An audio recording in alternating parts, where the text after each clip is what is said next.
कई दिनों की हड़ताल के बाद आखिरकार हलबा समाज की मांगों पर प्रशासन का ध्यान गया है, जिसके बाद अब हलबा समाज ने अपने आमरण अनशन को रुकवा दिया है।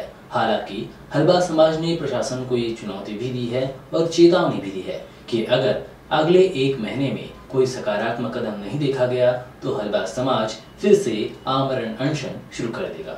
18 तारखेला विधानसभेवर हलबा समाजाच्या एक लाखोच्या संख्येमध्ये मोर्चा गेला आणि सरकार त्या मोर्चाला पाहून हादरली आणि सरकारने जे आमचे शिष्टमंडळ गेलं होतं त्या शिष्टमंडळामध्ये जे आमच्या मागण्या होत्या त्या मागण्यामध्ये त्यांनी सकारात्मक असं उत्तर दिलं।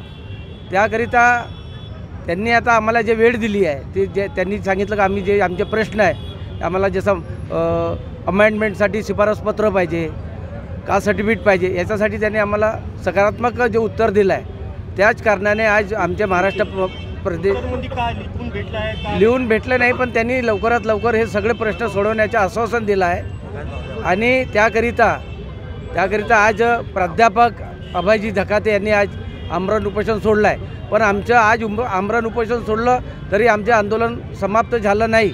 उद्यापासून आम्ही पुन्हा साखळी उपोषण सर्व युवक युवती महिला जे आमचे समाजाचे नेते सगळे मिळून उद्यापासून आम्ही साखळी उपोषण करू।